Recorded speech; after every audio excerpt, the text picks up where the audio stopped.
Hoy mga ka-friend, welcome sa pagpaminaw. Nalang ko i-share. Marites na Marites. Sugda nato ning tanan sa amuang kinutlo nga kasinatian. During og sa nagpaingon pa lang ang amuang kasal. Una, sa among pag-submit sa mga requirements para sa among kasal. Ni adto dayon mig dali-dali sa LCR sa Gutalak Municipality. Grabe jud kaayo kay kapila jud mi nagbalik-balik. Mura jud mi og natigwalaan sa agianan. Mura pun mi natigwalaan nga anak. Saon man gud oy na ay usa ka empleyado dito nga super ka strikta. O grabe pa jud ka perfectionist. Mura jud mi og nagtrain sa military. Bisan gamay sayop, balik sa uno. Sa kadugayan na mong sig balik-balik. Gikapoy na me.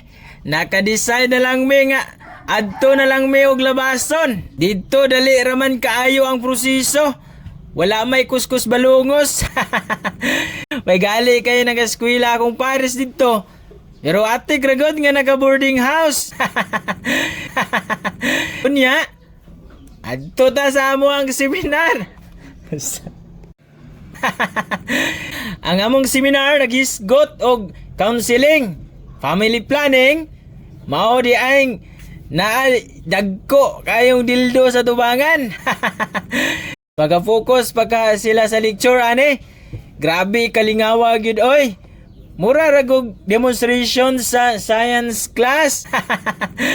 Aprikana pod, daghan kaayog mga pagtulunan, kabahin sa kabililhon sa pagaginikanan, Kristohanong pagaginikanan.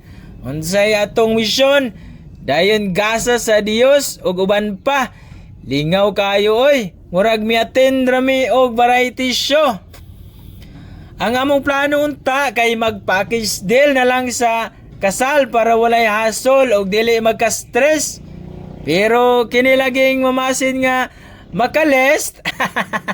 Nagkuha na lang mi og coordinator para siya nalay mangita og supplier sa sugod. Murag na less lagi ang problema pero ning daghan man noon ang amutan. Sus, naapay nag-ingon nga bungga daw among kasal. Dili man ni bungga oy, dako lang gyud ko og nagasto. Pero in fairness, ang among coordinator very responsible sa iyang trabaho. Pero sa financial matters, murag need pa og practice or ingon ana lang jud iyang mindset. Ang akong pinakagikasaway kay ang supplier sa wedding gown. Grabe jud pagkadako sa akong pants. Mura man og sayal. Nagsukod man unta ako mga 2 weeks before sa kasal. Baka ingon gyud ko nga irresponsible gyud nga pagka-supplier.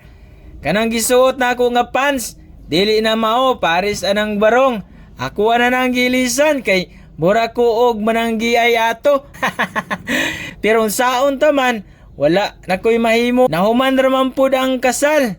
Ang importante, naata karon nagkatawa og nag-celebrate sa among espesyal nga adlaw. Dagang salamat sa inyong tanan o ginaot nga nalipay mo sa among selebrasyon. God bless!